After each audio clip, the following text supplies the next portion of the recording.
En el mundo hoy se celebra el famoso Día del Padre, ¿verdad? El Día de la Mamá, bombo platillo, y el Día del Padre es así como, ¿no?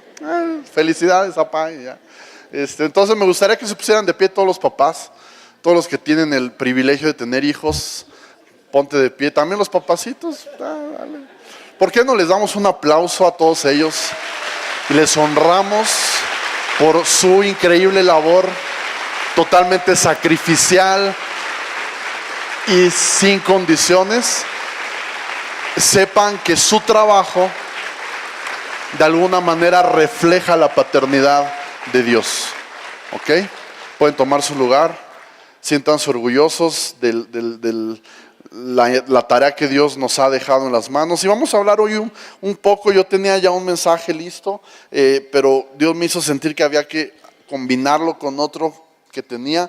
Entonces vamos a abrir nuestra Biblia en Lucas capítulo 3, versículo 21. Esa es la que les pasé nueva, muchachos. Espero que ya esté. Si no, pues yo se las leo aquí. Lucas capítulo 3, versículo 21. Dice: cierto día en que las multitudes se bautizaban, Jesús mismo fue bautizado. Y mientras él oraba, los cielos se abrieron. Imagínate esa escena. Y el Espíritu Santo, en forma visible, descendió sobre él como una paloma. Y una voz dijo desde el cielo: tú eres mi Hijo muy amado y me das gran gozo. Padre, gracias por esta oportunidad que nos das de estar en tu presencia. Gracias porque te podemos llamar papá. Gracias porque la paternidad humana tú la diseñaste para que reflejara tu corazón y tu amor. Señor, permítenos hoy aprender un par de cosas de ti, de tu carácter, y que podamos como padres ejercerlo también con nuestros hijos. En el nombre de Jesús, y todos decimos amén. Bueno, hablar de identidad es un poquito complicado porque es un concepto muy abstracto. Pero la identidad es eso que nos hace enfrentarnos al mundo de la manera en que lo hacemos. El quién creo que soy define todas las áreas de mi vida. Si yo creo que no valgo, voy a actuar y me voy a relacionar con los demás desde esa perspectiva. Pero si yo creo que valgo mucho y se me transmitió una identidad de un ser valorado, entonces de esa manera me voy a relacionar también con las demás personas. Ahora, la palabra identidad viene de idéntico. Identidad viene de la palabra idéntico, es decir, yo empiezo a tener identidad en la medida en la que me parezco a alguien, ¿ok? Si no tengo a quien parecerme, no tendré una identidad firme. La identidad como personas, estudios sociales y psicológicos y lo que tú quieras, han determinado que la identidad la obtenemos de nuestro padre. Curiosamente, aunque pasamos más tiempo con nuestra mamá, la identidad buena o mala que tengamos, el cómo nos vemos a nosotros mismos, lo obtenemos de nuestros papás, de los padres varones. Y eso es muy importante entenderlo. El saber quién soy es algo que se define por la que sea mi relación más importante. Yo hace tiempo hablé de un mensaje de eso, pero brevemente te lo explico. Mi identidad la define la persona que para mí es la más importante. ¿Okay? En el caso de los papás con los hijos, por eso es el papá el que define la identidad, porque mientras los hijos son pequeños, hasta los 7 años es donde son más impresionables. Aquí está el mister que dice sí, ¿verdad? Pues esos son datos científicos. Hasta los 7 años es la edad en la que tú puedes formar más a una persona. Después de los 7 ya es difícil que se desconecten de experiencias y de cosas que han vivido hasta esa edad. Entonces, hasta los 7 años, dime tú, ¿quién es el héroe de un niño? Su papá. O sea, su papá puede vencer a Hulk. Su papá puede ponerle una arrastrada al Capitán América y a todos los Avengers juntos, ¿verdad? Porque su papá es su papá, ¿no? Y para ellos somos así lo máximo, está Dios y abajito está el papá, ¿no? Y eso afecta totalmente la manera en la que ellos se ven. Entonces, ponte en el lugar de un niño. Si tú como niño, tu héroe, tu figura así extraordinaria es tu papá, y tu papá se la pasa diciéndote que eres un burro, que no sirves para nada, La persona más importante te está definiendo. Y por eso muchos de nosotros crecemos sintiéndonos burros, sintiendo que no servimos para nada. ¿Por qué? Porque la persona más importante para mí me dijo que yo era un burro. Entonces es tan importante la manera en la que como papás reflejamos la paternidad de Dios. Pasa lo mismo, por ejemplo, con las esposas. Las esposas, aunque digan que no, su relación más importante es tu esposo. Y si el esposo se la pasa diciéndole que está gorda, aunque la mujer pese 30 kilos, va a sentir que es gorda y va a pensar y se va a relacionar con el mundo como si estuviera gorda. ¿Me explico por qué? Porque su relación más importante le está diciendo eso. Entonces, por eso es que nosotros de niños obtenemos la identidad de parte de nuestro papá. La identidad necesita afirmación. Como papás necesitamos afirmar la identidad de nuestros hijos. Y tú dices, ay, ¿eso qué? Pues X. Es tan importante que en el versículo inicial que leímos, Dios lo tuvo que hacer con Jesús. Dios tuvo que afirmar quién era Jesús antes de que Jesús pudiera comenzar su ministerio. Y es interesante porque nunca nos ponemos a pensar en cómo debió ser la infancia de Jesús y cómo debió ser crecer en una familia donde su papá no era su papá, en una cultura totalmente machista y mala onda en ese sentido. Entonces yo estoy seguro, aunque la Biblia no lo registra, yo estoy seguro que a Jesús le hacían menos por no ser hijo legítimo de José. Estoy seguro que le decían que era hijo del lechero, estoy seguro que le decían que era hijo del carpintero, no, porque debe ser el papá, pero del lechero, del herrero, del que fuera, ¿me explico? Y seguramente Jesús creció con una carencia porque pues él sabía que José no era su papá, que su mamá pues dice que le contaron que el Espíritu Santo no sé qué y pues quién sabe quién le iba a creer ese cuento, ¿verdad? Imagínate ahorita que llegara una muchachita adolescente de 14 años. Mamá, estoy embarazada, pero fue el Espíritu Santo. Ajá, Espíritu Santo, ¿verdad? Pues algo así fue en aquel tiempo. No creas que tú digas, ah, claro, sí, Espíritu Santo. Ah. No, nadie le creyó eso a María, salvo José, gracias a Dios, ¿verdad? Pero nadie le creyó ese cuento y Jesús seguramente creció con ese estigma de ser un hijo ilegítimo. Y es tan importante afirmar la identidad de los hijos que Dios lo tuvo que hacer públicamente con Jesús. Y leemos ahí entonces que cuando Jesús se fue a bautizar, dice que se abrieron los cielos. O sea, fue todo un show lo que Dios hizo para afirmar quién Jesús era. Abrió los cielos. Creo que es la única vez que la Biblia habla del Espíritu Santo en forma visible. Como paloma dice que descendió, se posó sobre Jesús y se escuchó una voz en el cielo. ¿Qué fue lo que dijo?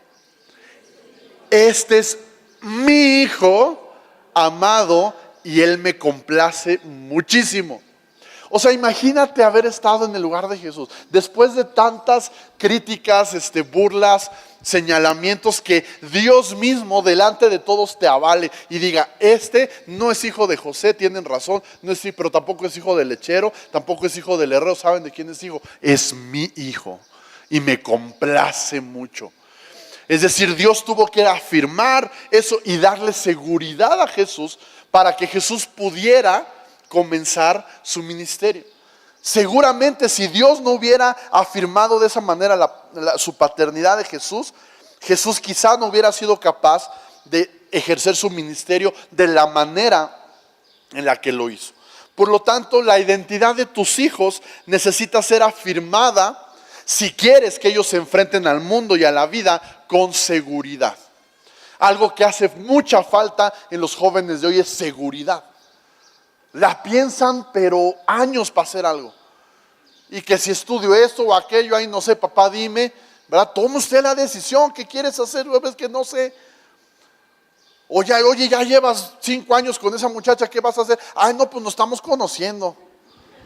5 años, eso, decía mi papá, eso ya es amaciato, ¿no? Ya réntense una casa y váyanse juntos, ¿no? No, si eso no lo hagan, cásense. Pero me refiero, pues es ya como no le hagan al cuento, ¿me explico? Pero hace falta seguridad en los jóvenes para tomar decisiones, para tomar su vida y hacerse cargo de ella. Todo queremos que los papás lo resuelvan, o el pastor de jóvenes o el pastor, queremos que ellos nos resuelvan todo. pero necesitamos afirmar su identidad para que ellos se enfrenten al mundo con seguridad. Ahora, ok, pues eso suena muy lógico, pero ¿cómo le hago?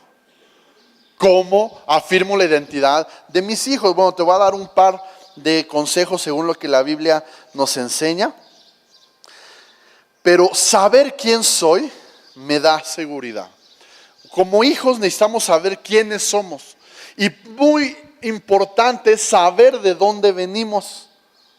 Saber de dónde venimos. Yo no sé si tú a tu hijo le cuentas historias de tu infancia. Yo me acuerdo, a mí me encantaba escuchar las historias del rancho de mi papá cuando él era niño. O sea, me encantaba escuchar, aunque repetía la misma historia 50 veces.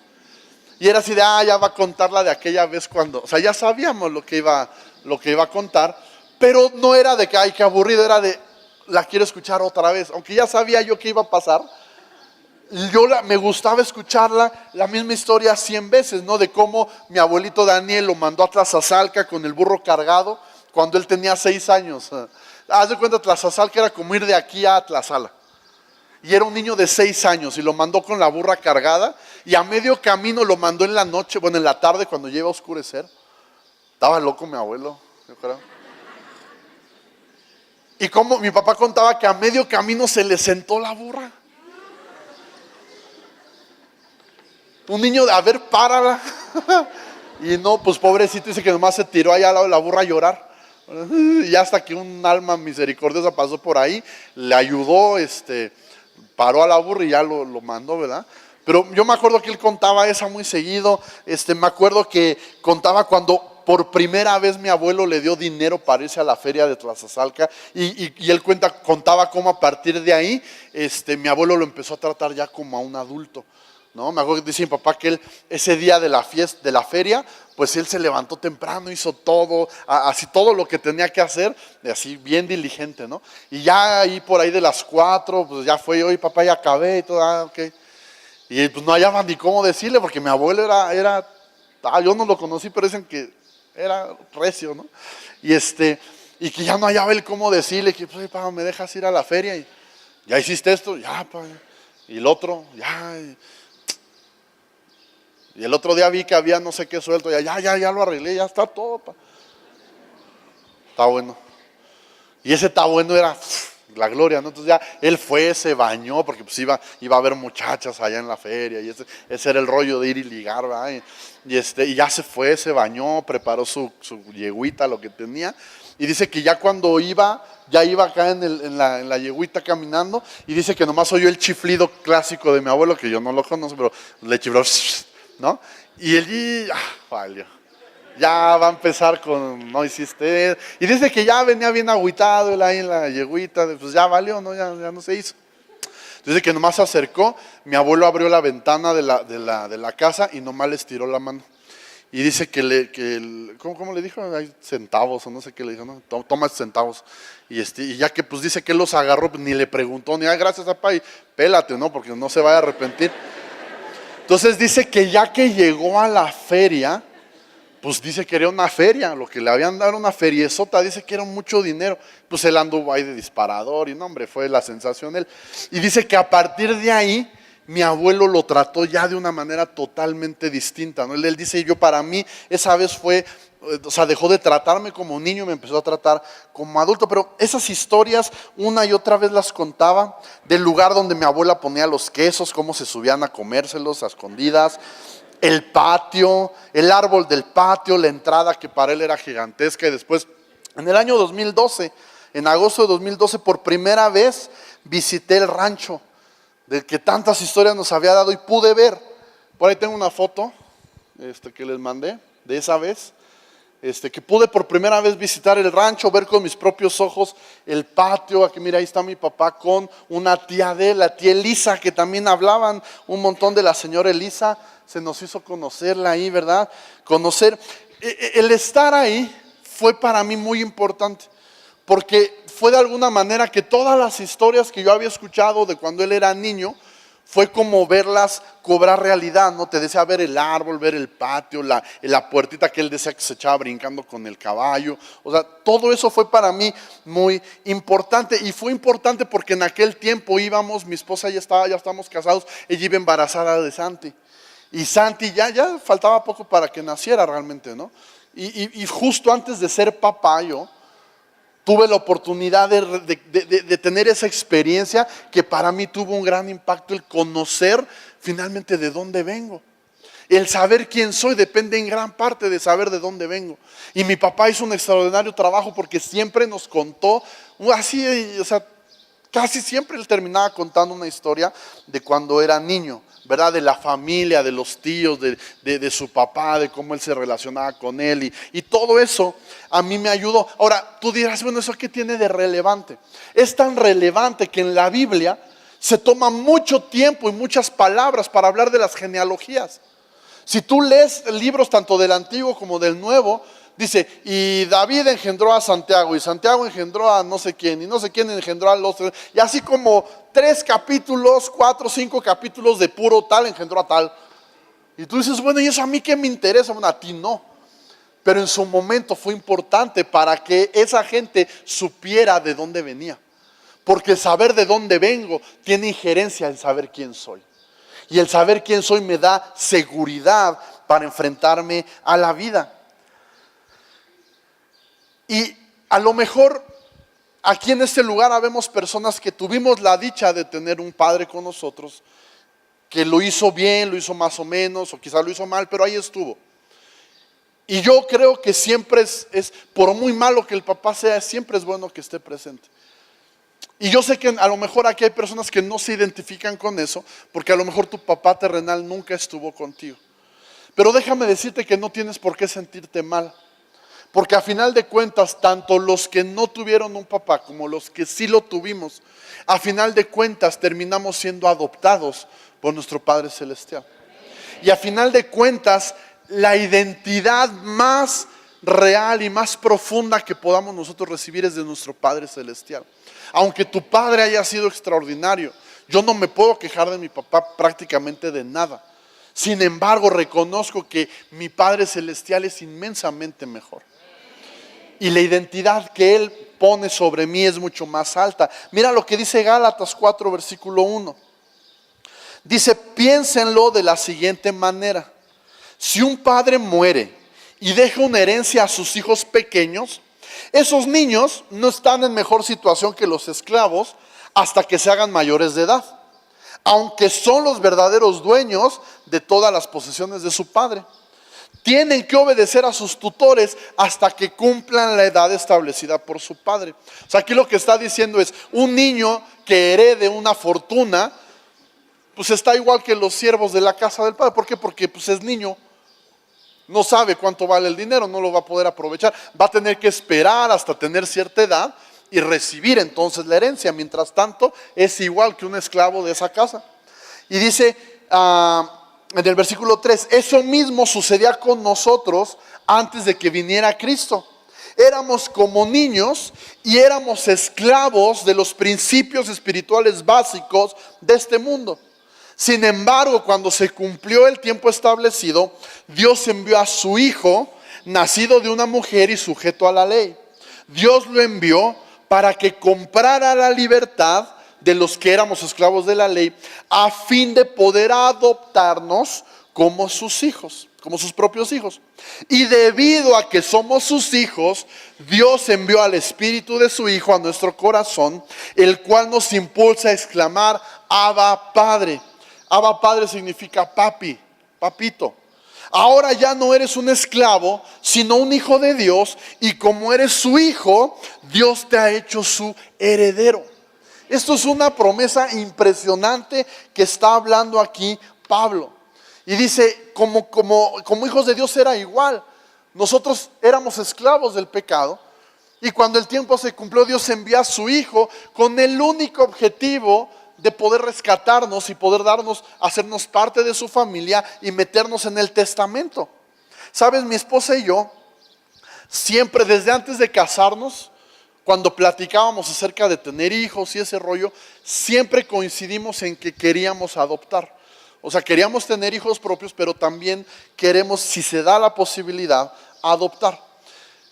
Yo esa idea se me metió a la cabeza y al corazón desde que leí un libro en mi juventud, un libro de los libros que más cosas han impactado mi manera de pensar. Y una de las cosas que este libro decía, no trata de eso, pero fue una parte, decía que en el planeta existen suficientes familias cristianas para acabar con la orfandad en el mundo. Es decir, si cada familia cristiana adoptáramos un niño, acabaríamos con todos los huérfanos del mundo. Entonces esa estadística a mí me pegó en la cara y dije, ¿y por qué no lo hemos hecho? ¿No? Y entonces me convenció y dije, cuando yo esté en posibilidades, lo voy a hacer. Si es posible, lo voy a hacer. Voy a poner mi granito de arena, ¿verdad? Y cuando yo lo platiqué con mi esposa, con ahora mi esposa, pues me di cuenta que ella también pensaba lo mismo y que acordamos eso. Si es posible, adoptar un niño o una niña. Y de hecho ahora gente nos pregunta, ¿ya van a tener más? Y la respuesta que damos es, si tenemos otro, va a ser una adopción, ¿verdad? Porque ya de nosotros ya estuvo, vamos por alguna adopción.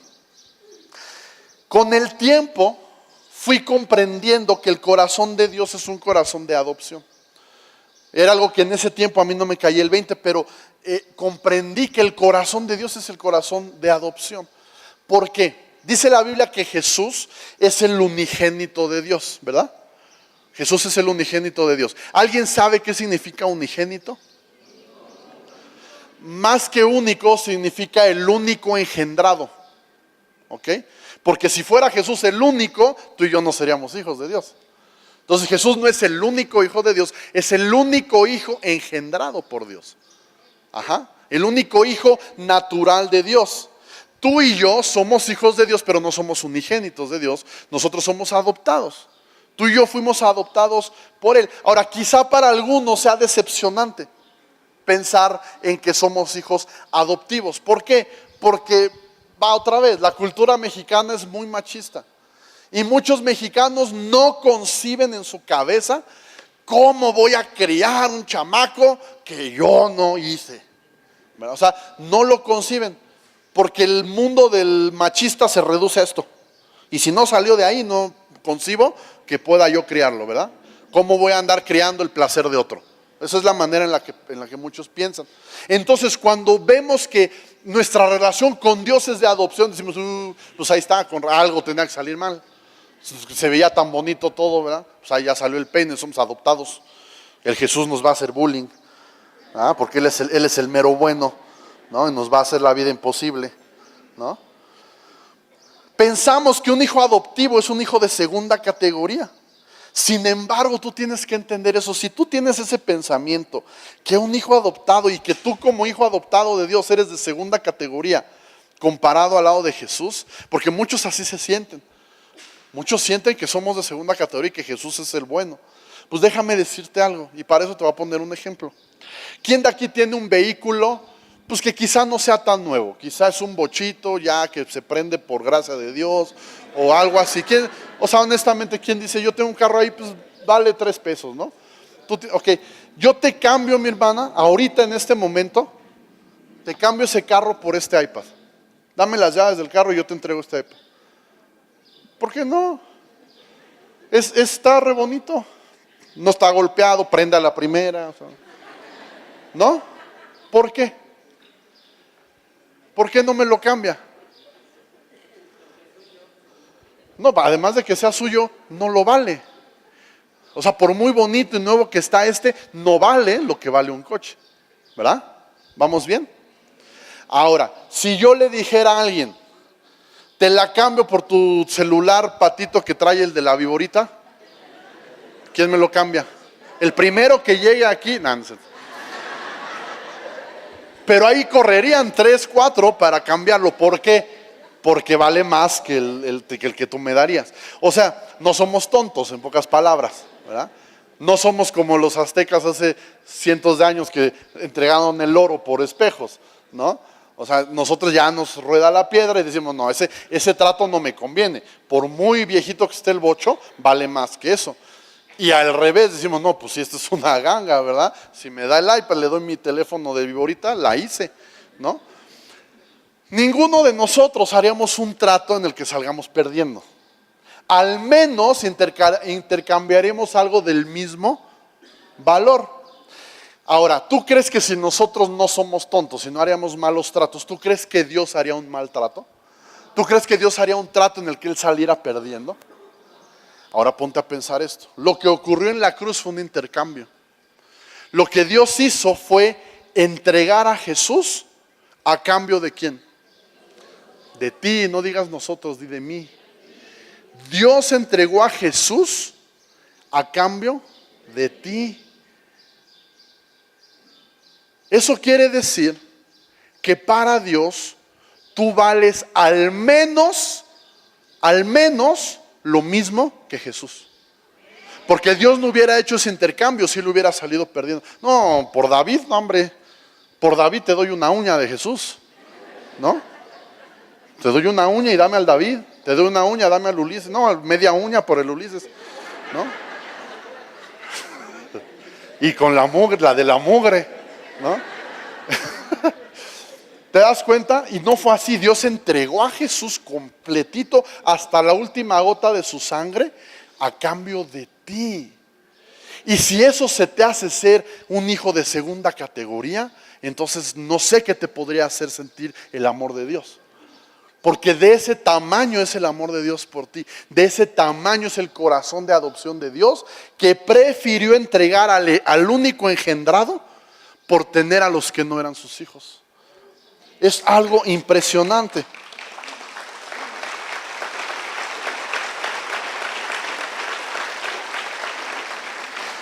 Leíamos en Gálatas 4, vamos a leer a partir nuevamente del versículo 6. Dice, y debido a que somos sus hijos, Dios envió al Espíritu de su Hijo a nuestro corazón, el cual nos impulsa a exclamar, Abba Padre.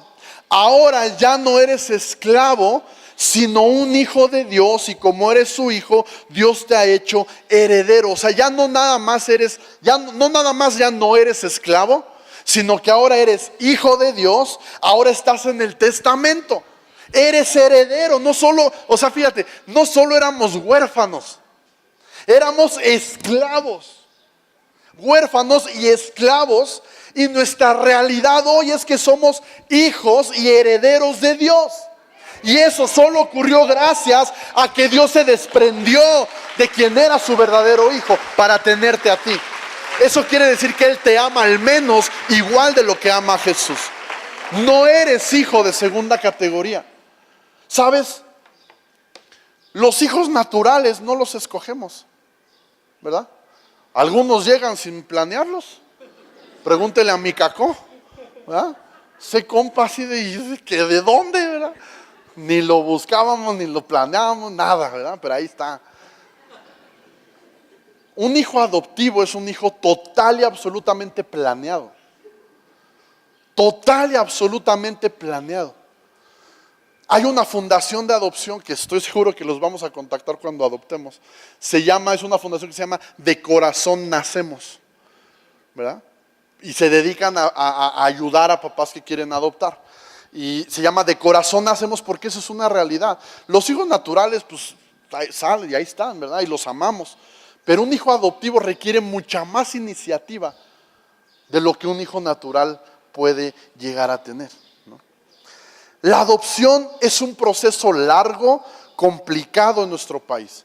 En México, si tú quieres adoptar, tienes que estar dispuesto a entrar en un mar de trámites y papeleos interminables. Aquellos que quieren adoptar invierten tiempo, dinero, mucho esfuerzo en poder adoptar a algún pequeño. Sin embargo, escucha esto, ninguno de esos pequeñitos hace absolutamente nada en el proceso. Ellos no hacen ningún esfuerzo, ellos no hacen ningún trámite. Simplemente un día son huérfanos y al otro día tienen padres y tienen un hogar, sin hacer absolutamente nada. ¿Quién es el que pone todo el esfuerzo? El papá que lo quiere adoptar. Ahora, ninguno de nosotros hizo nada. Absolutamente nada. O sea, ni siquiera nos dábamos cuenta de nuestra horrible condición de esclavos. La mayoría de nosotros ni siquiera nos dábamos cuenta. Estábamos en el fango, en el lodo hasta acá, y ni siquiera éramos conscientes. Esa era la vida para nosotros. Así nacimos, así crecimos. Era lo normal ser esclavo. Era lo normal vivir en oscuridad. Era lo normal ese nivel de vida. Creíamos que así era, y de repente, hermano, de repente despertamos en casa. De llevar esa vida en la calle siendo esclavos, de repente un día amanecimos en casa. De repente teníamos un padre. De repente fuimos rodeados de un amor inexplicable e incomprensible. Así sin hacer nada. Dime qué esfuerzo hiciste tú en el proceso de adopción de Dios de ti. ¿Quién siquiera levantó la mano y dijo, aquí estoy, veme? Prometo portarme bien si me llevas. Ni siquiera nos dábamos cuenta de dónde estábamos. Él fue el que nos escogió a nosotros. Él tomó la iniciativa. Él decidió entrar en ese papeleo interminable que se llamó sacrificio de Jesús. Él tuvo la iniciativa, Él dio el primer paso, Él se acercó a nosotros. Por eso dice la Biblia, el amor no consiste en que nosotros amemos a Dios, consiste en que Él nos amó primero. Él tuvo la iniciativa, Él te escogió. A mí siempre me vuela la cabeza eso. Él me escogió. Y yo, ¿qué carambas vio en mí? O sea, ¿qué pudo haber visto en mí? ¿Qué pudo haber visto en ti? ¿Sabes qué es lo que vio? Éramos los más dañados. Éramos los más lastimados. Éramos los que más necesitábamos redención. Y Él hizo todo el proceso, todo el papeleo. Tuvo que hacer todo. Y muchos de nosotros al día de hoy ni siquiera nos hemos enterado de todo lo que tuvo que hacer. A muchos de nosotros ni siquiera nos ha caído el 20 en realidad de lo que implica el lugar donde estamos. Y ¿sabes qué? Sigue sin importar, porque el punto es que aquí estamos. El punto es que fuimos rescatados, estamos en casa, rodeados de una familia y de todos los privilegios que ser miembros de esta familia nos da. Rodeados de personas que en otras circunstancias jamás hubiéramos conocido. Rodeados de privilegios que serían impensables en otro tiempo. Primera de Juan capítulo 3 versículo 1. Dice, miren con cuánto amor nos ama nuestro Padre, que nos llama sus hijos. Dice, y eso es lo que somos. Mira cuán grande amor que te llama su hijo. Mira cuán grande amor que tomó la iniciativa de ir tras de ti. Sabes, mi hermano, el corazón de Dios nos pertenece. El corazón de Dios corre tras de nosotros. El corazón de Dios sonríe con nuestras gracias. Y no digo gracias de tonterías, sino con nuestras gracias. Así como yo sonrío cuando mis hijos hacen algo chistoso, ¿verdad? El corazón de Dios se rompe también cuando, alejados de Él, intentamos volver al pasado. Pero el corazón de Dios va tras de ti. Desde la fundación del mundo ha ido tras de ti. Y ahora que estás en casa, necesitas aprender a escuchar su voz. Porque cuando mis hijos estaban en la panza de mi esposa, principalmente Santiago, a mí se me hacía muy complicado hablarles. Siempre escuché que había que hablarles y que para que escuchen tu voz. Entonces yo me sentía medio tonto hablándole allá a la barriga, ¿no? Pero lo hacía. ¿Qué pasó, Chan? Y esto y aquello y ¿verdad? Y está comprobado que los bebés oyen desde que están ahí. Y ellos aprenden a distinguir la voz de papá y de mamá desde que están en el vientre, ¿verdad? Con un hijo adoptivo no es así.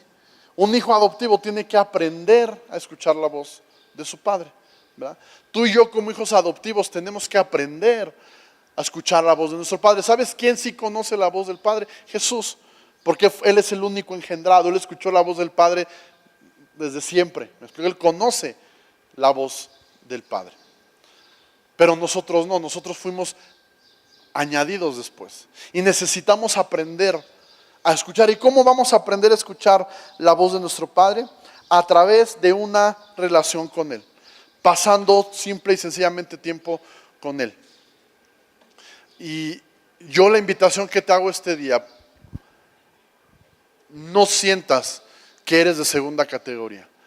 Reconoce el gran amor que Dios ha tenido por ti y responde a ese amor buscando una relación con el Padre. Me gustaría que Adrián nos ayudara cantando una canción.